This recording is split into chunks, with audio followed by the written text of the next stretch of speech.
앞뒤자고 한번 인사할까요? 예수님 부활하셨습니다.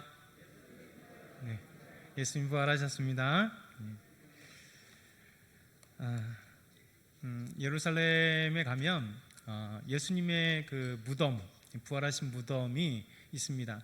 그 무덤에는 성묘 교회라는 교회가 세워져 있습니다. 가장 대표적인 예수님이 무덤이라고 생각하는 곳이 성묘 교회입니다.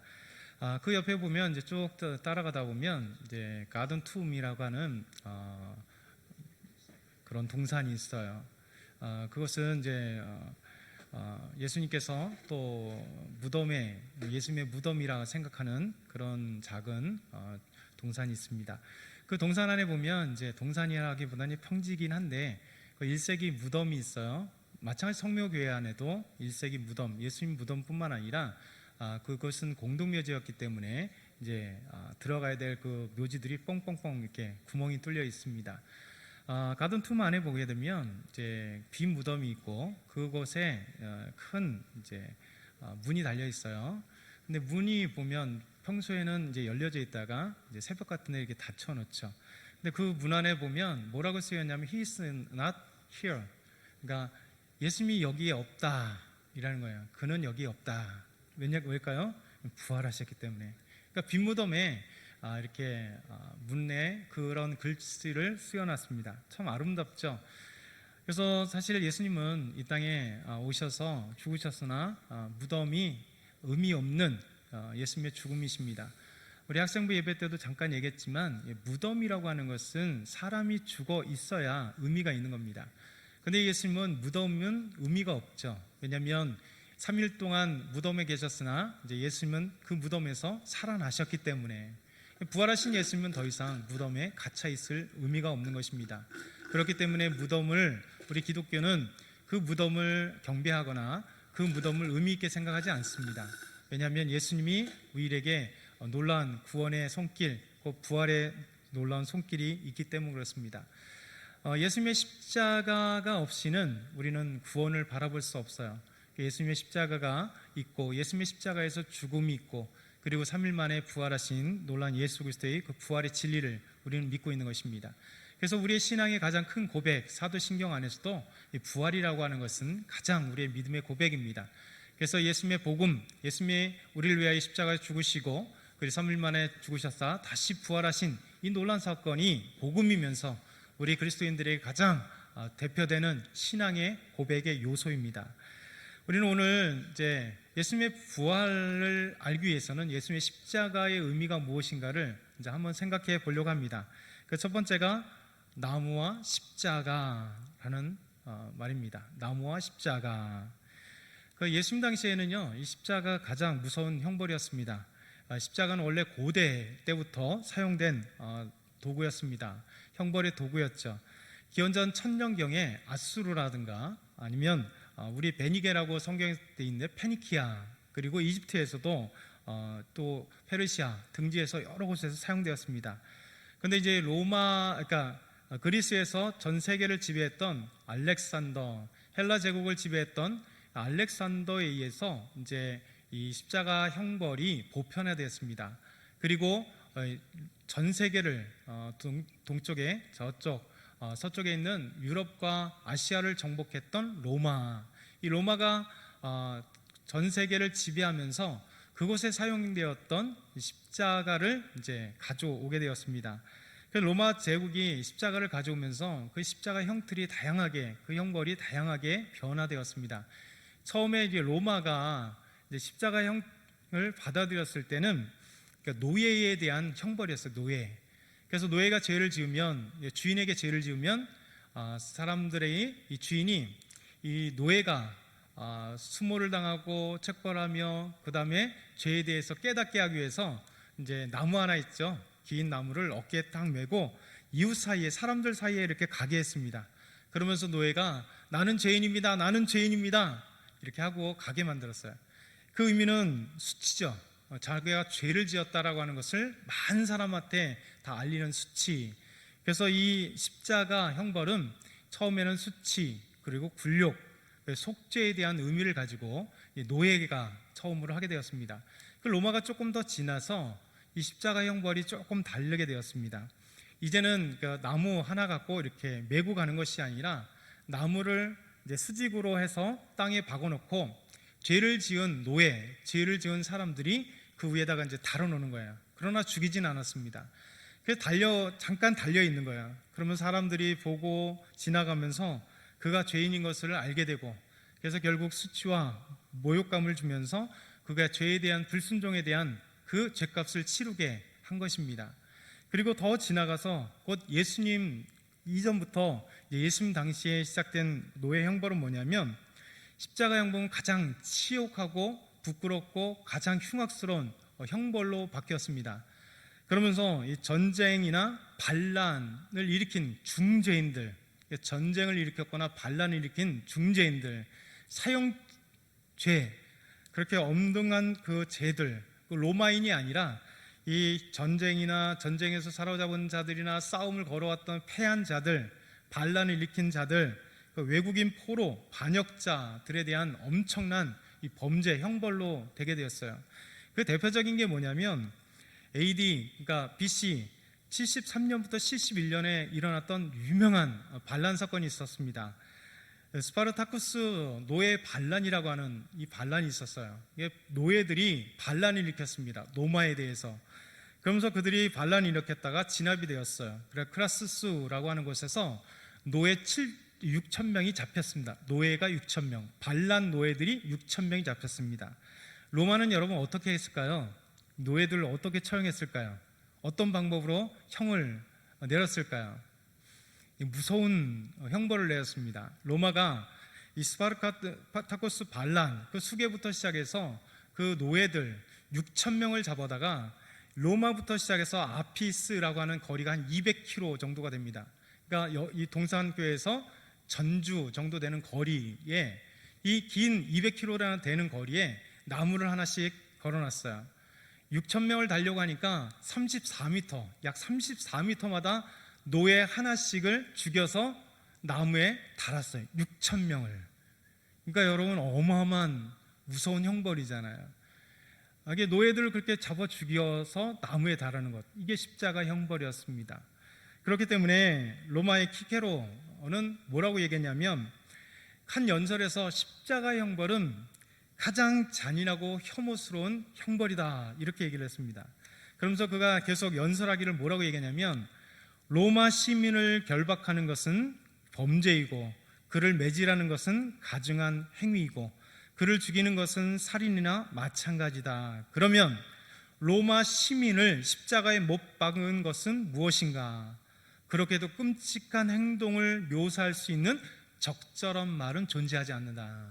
그러니까 얼마나 십자가형이 참혹하고 무서운 형벌인지, 로마 시민에게 만약에 십자가형이 저질러졌다면 여러분 그것만큼 그것을 형언할 언어가 없다는 거예요. 존재하지 않는다. 키케로가 그렇게 연설했습니다. 그러니까 이 십자가 형벌이 얼마나 잔혹하고 무섭고 고통스럽고 아픈지라는 것이죠. 그래서 로마는요, 로마 시민권자에게는 절대 십자가형을 허락하지 않았습니다. 아무리 사형자일지라도, 아무리 반란을 일으켰다 할지라도 로마 시민권자를 제외한 그 어떤 사람에게 내려지는 것이 로마 형벌이에요. 여러분도 혹시 들어보셨겠지만, 이 십자가라고 하는 것은 왜 무서운가 하냐면, 보통 십자가에 달리면 며칠을 사냐면 일주일 정도 삽니다. 일주일. 많이 살면 일주일, 짧게 살면 3, 4일 정도까지 삽니다. 그러니까 짧게는 3, 4일에서 많게는 일주일 동안. 왜 사는가? 그러니까 나무에 달리기 때문에 그냥 달려 있는 거예요. 그러다 보니까 이제 어떻게 죽어요? 말라 죽는 거예요. 여러분 생각해 보세요. 그러니까 달려 있으면 낮에는 어쨌든 간에 우기건 건기건 상관없이 낮에는 따가운 태양볕이 계속 내리쬐는 거예요. 여러분 가렵고 힘들어도 온몸이, 팔이 달려있고 발이 달려있기 때문에 긁을 수가 없는 거예요. 하루 종일 그렇게 고통스러운 태양빛. 여러분 밤에는요 차가워요. 공기가 차가워요. 추워요. 근데 움직일 수 없고 그 시간들이 계속해서 따가운 태양빛과 그리고 추운 그 시간들을 경험해야 돼요. 근데 제일 무서운 게 뭐예요? 결국은 죽는다는 거예요. 그러니까 사람마다 차이가 있지만 이틀이 됐던 3일이 됐던 많게 일주일을 살았던 상관없이 그 사람은 반드시 죽는 거예요. 그러니까 인간의 그 경험해야 될 모든 고통을 다 경험하면서 죽어야 되는 형벌이 십자가죠. 그래서 이 십자가는 로마인들에게는, 로마 시민권을 가지고 있는 자들에게는 절대 하지 않은 가장 잔인하고 추악하고 무서운 형벌, 그리고 가장 수치스러운 형벌이 바로 십자가였던 것입니다. 예수님께서 제자들에게 이런 말씀을 하셨어요. 마가복음 16장 24절 보면 잘 아는 말씀인데요, 같이 한번 읽어볼까요? 마가복음 16장 24절. 자, 같이 읽겠습니다. 시작. 이에 예수께서 제자들에게 이르시되 누구든지 나를 따라오려거든 자기를 부인하고 자기 십자가를 지고 나를 따를 것이니라. 잘 아시는 말씀이잖아요. 여러분, 예수님께서 제자들에게 느닷없이 어느 날 갑자기 누구든지 나를 따라오려거든, 자기를 부인하는 것, 그럼 부인은 어느 정도 할 수 있어요. 근데 자기 십자가를 지고 나를 따르라. 여러분, 이 십자가라는 얘기를 예수님의 입에서 제자도 나를 따르라고 한 때 딱 말씀하셨단 말이에요. 여러분은 그냥 좋은 의미로 생각하잖아요. 아, 구원의 십자가구나, 내가 지어야 될 믿음에 감당할 만한 그런 것이구나, 이렇게 생각할지 몰라도요, 예수님께서 이 말씀을 하시고 있었던 상황 자체에서는 제자들에게 엄청난 큰 충격이에요. 왜냐하면 아까 BC 73년부터 71년까지 스타파쿠스 노예 반란 때 6천 명이 십자가에 달려 죽었거든요. 이게 예수님께서 제자를 부르실 약 100년 전입니다. 근데 100년 전에 이 사건을 로마는 다 알고 있었습니다. 너무 유명한 사건이고 너무 치욕한 사건이에요. 그리고 제자들에게 예수님께서 이 말씀을 하실 때 얼마 전, 약 20년 전에 또한 무지막지한 이 십자가 사건이 있었습니다. 로마 황제 총독이었던 마루스가 AD 7년에 유대인 2,000명을 나무 하나씩에다가 곧 2,000개의 십자가에다가 유대인들을 달아 죽인 사건이 AD 7년. 그러니까 예수님의 제자들에게 예수님께서 나를 따라오라 라고 하는 제자도를 얘기할 때 약 20년 전에 여러분, 유대인들이 2,000명이나 십자가에 죽었어요. 그런데 예수님께서 제자도를 얘기할 때 너희들은 나를 따라오느라, 너희를 자신을 부인하고 자기 십자가를 지고 따라오느라 라는 게 얼마나 큰 충격이었겠어요. 여러분, 이것이 예수님의 제자들이 받아야 될 충격이었던 것입니다. 그러니까 우리가 성경을 이해할 때 그 당시의 어떤 사회 문화 여러 가지를 이해하는 것이 예수님의 제자도가 얼마나 무서운 제자도였는지, 곧 목숨을 바꿀 정도로 나를 따라오려면 너희 목숨을 바꿔야 된다는 거죠. 다 알고 있는 그 십자가예요. 그만큼 무서운 십자가 형벌이었습니다. 그러면 우리는 이런 생각을 해봐야 됩니다. 예수님은 그런 무서운 십자가형을 받을 만한 죄가 있었는가라는 것이죠. 우리는 잘 아는 것처럼 예수님은 죄가 없습니다. 십자가형들 언도받을 살인죄를 지은 것도 아니고 반역죄를 지은 것도 아닙니다. 그 어떤 무서운 죄를 지은 것도 아닙니다. 그것이 어디서 나오냐면 예수님께서 이제 잡히셔서 빌라도에게 재판을 받을 때 빌라도가 하나씩 물어봤어요. 그리고 신문을 했습니다. 그 결과가 뭐냐면 예수님은 죄가 없다라고 하는 빌라도의 언도였습니다. 그런데도 불구하고 예수님을 처형하라는 수많은 민중들이 찾아오면서 이야기를 했죠. 명절, 그 6월절 날에 죄수 하나를 넘겨주는 사면해주는 그 관습이 있었습니다. 빌라도는 예수님이 죄가 없었을 때 이제 그것을 통해서 놓아주고 싶었으나 그 빌라도 총독 앞에 수많은 관정 앞에 왔던 유대인들은 이야기합니다. 그래서 빌라도에게 그들에게 얘기하죠. 그리스도라는 예수를 내가 어떻게 하랴, 십자가에 못 박으소서 소리 지릅니다. 빌라도는 다시 얘기합니다. 어쩌면야 무슨 악한 일을 하였느냐 라고 얘기하면서 또 얘기할 때 그들은 더욱 소리 질러서 예수님을 십자가에 못 박게 하소서 라고 얘기합니다. 여러분, 예수님께서 십자가에 못 박혀 죽는 사형 언도를 받은 것은 예수님의 죄 때문이 아니라는 거예요.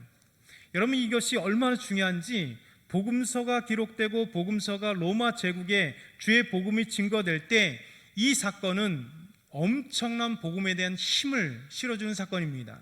왜 그럴까요?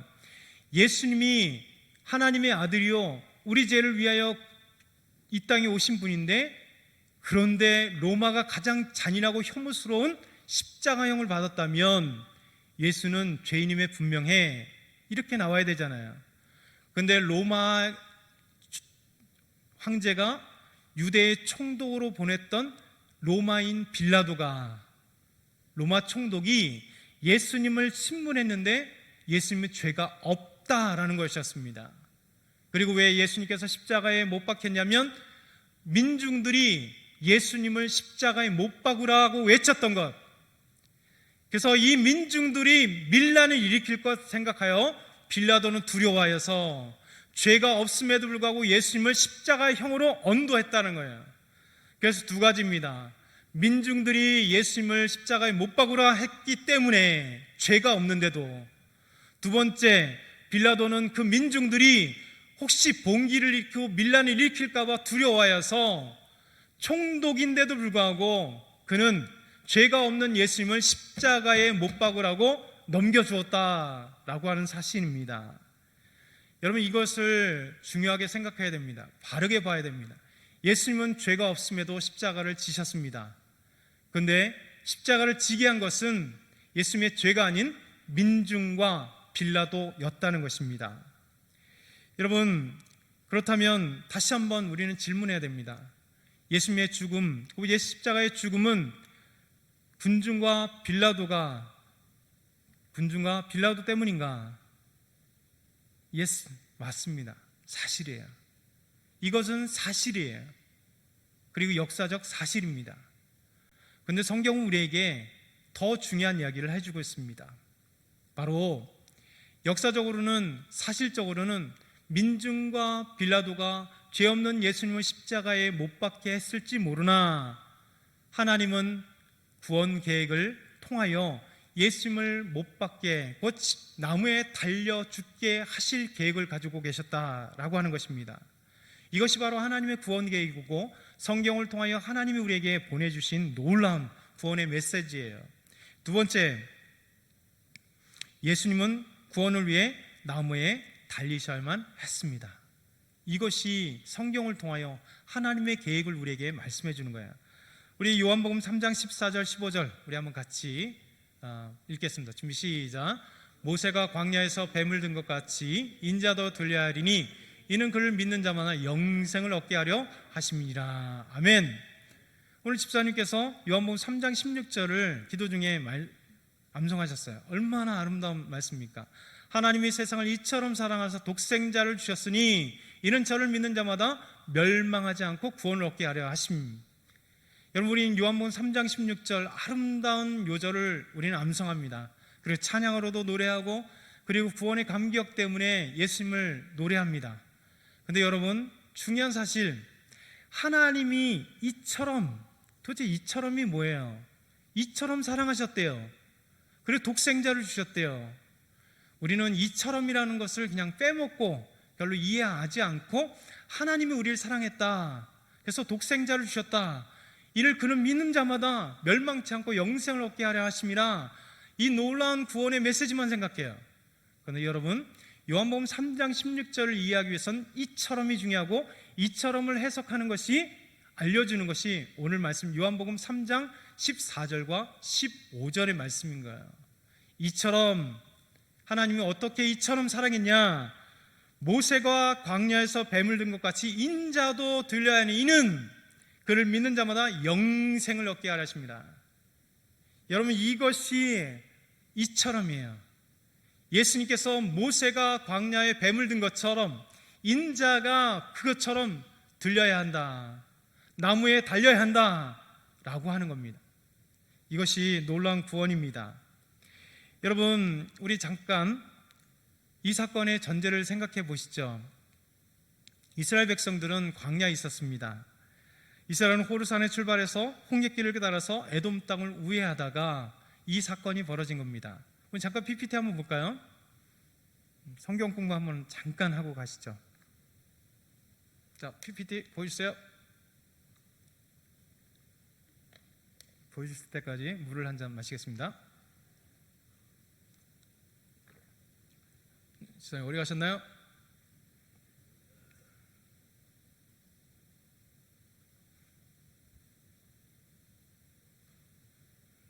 네, 괜찮습니다. PPT가 바탕화면에 깔려 있어서 그걸 이제 올리는데, 예, 됐습니다. 구글 어스라고 구글 지도에서 이제 이렇게 자르고 이제 그린 거예요. 자, 오른쪽이겠죠, 여러분들. 이게 출애굽하고 이스라엘 40년 광야의 모습이에요. 자, 고센 땅, 이집트, 애굽이라고 우리가 성경에 계속 애굽이라고 하는 이집트. 저 고센 땅이요, 파란 이게 쭉 뱀처럼 생긴 게 나일강이에요, 나일강. 그러니까 나일강 때문에 이집트는 사는 거죠. 그 나일강이 쭉 가다가 갑자기 쫙 퍼져요, 지류가. 그것이 나일 삼각주라는 겁니다. 그러니까 하나님께서 왜 야곱과 그 가족들을 고센 땅, 나일 삼각주에 보내셨는가? 놀라운 은혜예요. 요셉이 이집트 사람들은 그곳을 불모지기도 하고 이렇게 양을 기르지 않기 때문에 그냥 천시한 땅입니다. 근데 하나님은 이스라엘 백성들, 야곱과 그 가족들을 정말 하나님 보호하시고 민족을 만들기 위해서 고센 땅으로 보내신 거예요. 야곱을 통해서 요셉이 바로에게 그렇게 그 땅을 원하도록 하라 그런 거죠. 야곱이 고센 땅을 원했어요. 여러분, 요 나일 삼각주는 어마어마한 곡창지대예요. 여러분, 물이 많으니까 풀이 잘 나고요. 그곳에 마음껏 곡식을 재배했을 뿐만 아니라 이스라엘의 유목민족이었기 때문에 야곱과 그 자녀들이 다 양을 키웠잖아요. 그러니까 풀이 많은 곳이기 때문에 얼마든지 마음껏 목축을 할 수 있는 정말 천혜의 귀한 땅입니다. 그러니까 하나님은 그 땅으로 인도하시는 거예요. 가나안 땅에서 기근이 나서 정말 척박한 그곳에서 하나님은 430년 동안 이 고센 땅 나일 삼각주에 아름답게 그곳에 있게 하심으로 그냥 자녀들이 수가 엄청나게 불어나게 만들고 민족이 되게 만드는 것이죠. 모세를 통해서 이제 고센 땅에서 이제 쭉 홍해를 건너서 시내산, 저기 시내 반도예요. 그리고 시내산입니다. 시내산. 그 시내산에서 이제 쭉 가다 보면 바란 광야의 가데스 바네아 바로 위에가 가나안 땅이에요.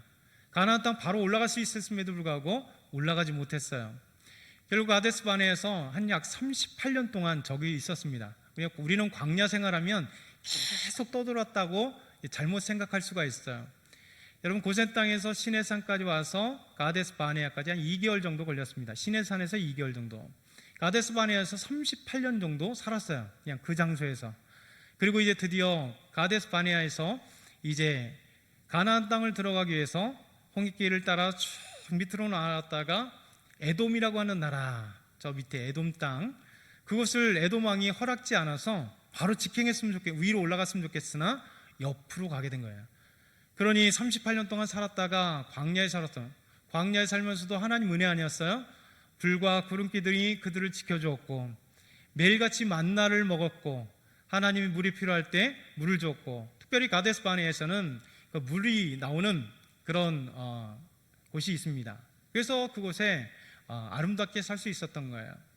여러분, 이 긴 기간 동안에 그들이 내려가다가 에돔의 그 우회하는 길 때문에 불평이 난 거죠. 그러면서 말씀 보게 되면 민수기 21장 5절에 어찌하여 우리를 애굽의 땅에서 인도하여 내어 이 광야에 숙지게 하는가? 이곳에는 먹을 것도 없고 물도 없도다. 우리 마음이 이 하찮은 음식을 싫어하노라. 이 불평이 나오기 시작을 한 겁니다. 그때 하나님은 불뱀을 보냈고 이 불뱀이 무는 자들마다 다 죽게 되었습니다. 백성들은 모세에게 찾아서 여호와께 기도하여서 이 불뱀을 우리에게 떠나게 해달라고 그렇게 간청합니다. 그리고 모세는 하나님께 기도하죠. 그때 하나님이 구원의 비밀을 21장 8절에 이렇게 말씀합니다. 우리 한번 같이 읽어볼까요? 시작. 여호와께서 모세에게 이르시되 불뱀을 만들어 장대 위에 매달아 물린 자마다 그것을 보면 살리라. 여러분, 이 이스라엘 백성들은 원망과 불평과 죄로 가득했습니다. 하나님이 그로 인하여 심판했을 때 불뱀이 다 무는 자마다 죽었어요. 죽는 이 범죄의 구원의 한 방법은 간단해요. 심플한 방법입니다. 하나님의 구원의 방법을 바로 불뱀을 만들어 달라, 그것을 보는 자마다 살리라. 여러분, 얼마나 간단합니까? 약을 만들 필요도 없습니다. 업장 기적을 일으킬 필요도 없습니다. 하나님이 구원하는 방법 간단하게 불뱀을 만들어 장대 위에 달고 그것을 하나님이 구원하신 방법임을 믿고 쳐다보는 자들마다, 다른 행동 아니에요. 쳐다보는 자들마다 구원을 얻어요. 그러면서 21장 8절 보니까, 21장 9절에 보니까 모세가 놋뱀을 만들어 장대에 다니 뱀에게 물린 자마다 놋뱀을 쳐다본 즉 모두 살더라. 여러분, 이거 구원의 비밀이에요. 예수님은 이렇게 얘기하는 겁니다. 모세가 광야에서 뱀을 만들어 올렸을 때 죄로 인하여 불뱀에 다 죽었던 그들이 단 한 가지 하나님의 방법, 장대 위에 달린 모세에게 뱀, 그것을 보는 자마다 사는 것처럼 내가 장대에 달려 있을 때 이를 믿는 자마다 구원을 얻을 것이다 라고 하는 심플한 구원의 메시지를 우리에게 보내시는 거예요.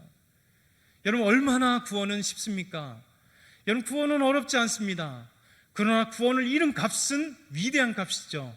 하나님의 아들인 예수 그리스도가 십자가에 죽는 그 값을 하나님이 치르셨기 때문에 우리는 그 값을 내지 않기 때문에 우리에게는 값없는 구원이요, 우리에게는 너무나 심플한 구원입니다.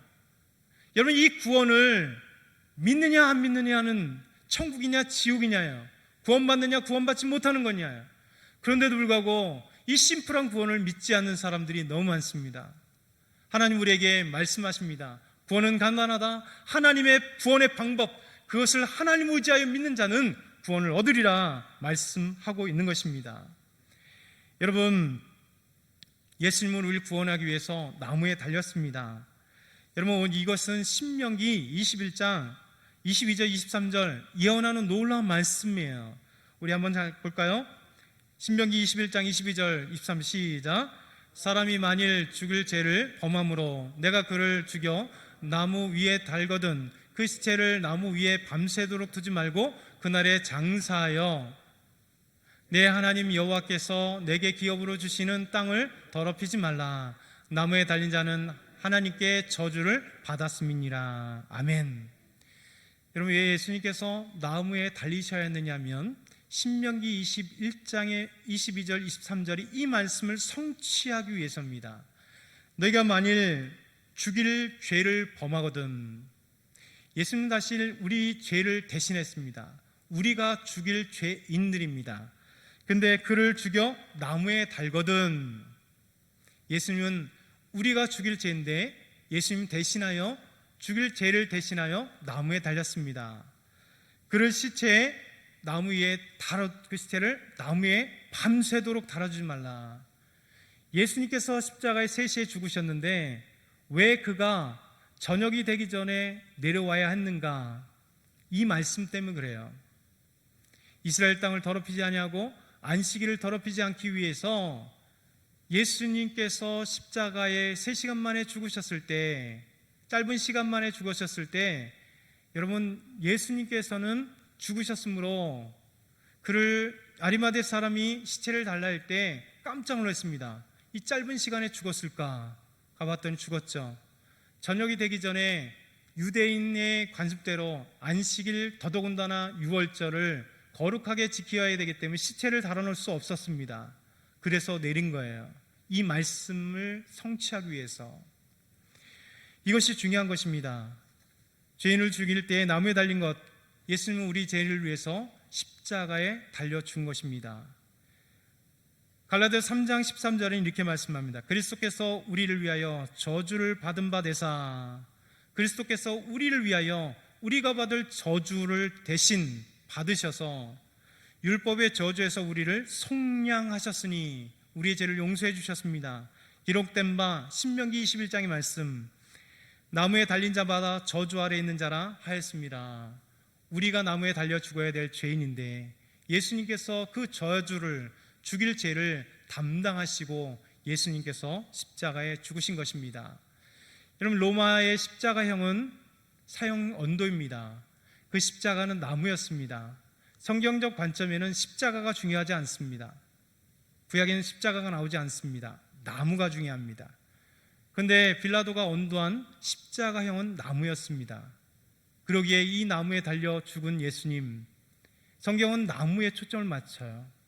나무에 매달린 것은 죽일 죄, 우리의 죽을 죄를 위하여 예수님께서 그 나무에 달리셨고, 저주를 우리가 받아야 되는데 예수님께서 저주를 받으셨다. 그러기에 우리는 예수님의 그 십자가, 나무 십자가 형벌로 인하여, 예수님의 죽음으로 인하여 우리는 구원을 받았다. 여러분, 오늘 요한복음 3장 14절 15절 마지막으로 읽고 말씀을 마치겠습니다. 같이 읽겠습니다. 시작. 모세가 광야에서 뱀을 든 것 같이 인자도 들려야 하리니 이는 그를 믿는 자마다 영생을 얻게 하려 하심이니라. 예수님 말씀하셨어요.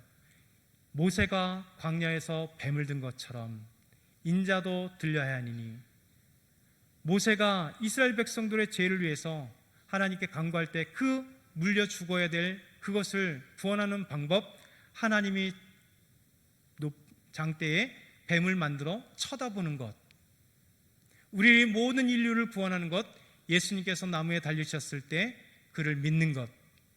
여러분, 구원의 방법은 너무 간단한 방법입니다. 그러기 위해서 예수님께서 죽으셨습니다. 죽음으로 끝난 게 아니라 오늘 부활하셨습니다. 왜냐하면 우리 죄를 용서해 준 것뿐만 아니라 우리가 부활의 영광에 참여할 수 있도록, 우리 하나님께서 우리를 영화로운 부활에 참여할 수 있도록 해주시기 위하여 부활하셨습니다. 기도드리겠습니다. 사랑의 하나님 아버지, 감사합니다. 십자가의 의미를 알게 하시옵소서. 예수님의 죽음이 우리의 죽음이며 예수님의 부활하심이 우리의 부활함을 기억할 수 있도록 은혜 베풀어 주옵소서. 예수 그리스도 이름으로 기도드렸나이다. 아멘.